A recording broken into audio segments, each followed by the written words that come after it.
Hey everybody, Brian here with Xact IT Solutions, bringing you another cybersecurity technology tip. I wanted to come to you today and talk to you about an article that I just read in the New York Post about COVID-19 contact tracing apps on the Google Play Store that are actually ransomware. This happened to just Google Play users, and I'll go into the difference between why Google Play and Apple users are different and why they were not affected by this. But for right now, let's talk about what's going on. So what's happening is there's apps being put on the store by criminal hackers. They're making them look like they're coming from government sources.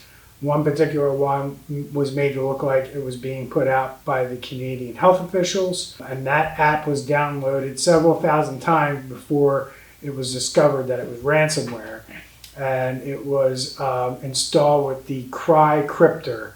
I guess because it's supposed to make you cry once you have it on there. Criminals think they're cute, I guess, and so users, believing that they're downloading some kind of COVID contact tracing app, were actually downloading ransomware that basically locked their phone to the point where it was unusable, and the only way it was going to be usable again is if they paid the ransom. Now, this isn't abnormal for criminal hackers to use current events, stressful situations like COVID-19, situations where you might not be, it's not your normal way, your normal course of life, and they take the opportunity there to use that event to try to make money and steal money from unsuspecting individuals. So what we had here was users went to the Android store to find a contact tracing app because it's been in the news that these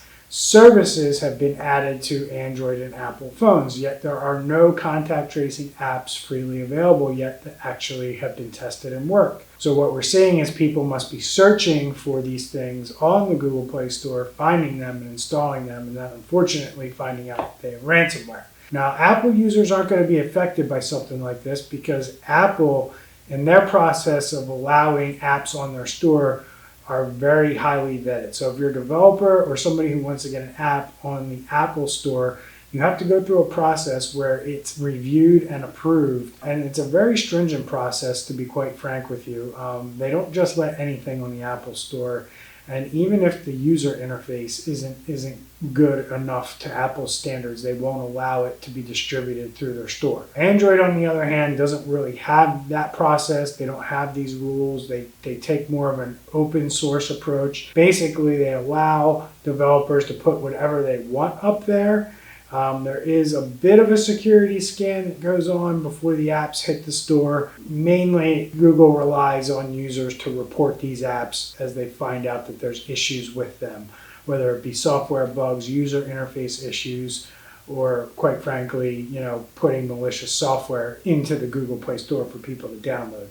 So it's very important for me to make sure that everyone knows that this stuff is out there. The right way to do this is to wait until you hear from government officials or some kind of university or some kind of company that has released a tested and working COVID-19 tracing app. If you would like to have that on your phone, do not just go searching in the Google Play Store for COVID-19 apps, because you may find yourself downloading ransomware when you really thought you were downloading a COVID-19 tracing app. Thank you for watching this video from Xact IT Solutions, and if you like what you saw here today, please give us the video a thumbs up, and if you have any questions or you want to comment about anything that you saw in our video, please do so in the comment section below. And please don't forget to subscribe to our channel, and if you want to get alerted when we upload new videos to the channel, please hit the little alert bell, and hopefully YouTube will notify you when we post new content. Check out the link in the description below for any more information relevant to this video. And if you want to know anything about our services or how we can help your company with IT, please check out our website at xitx.com.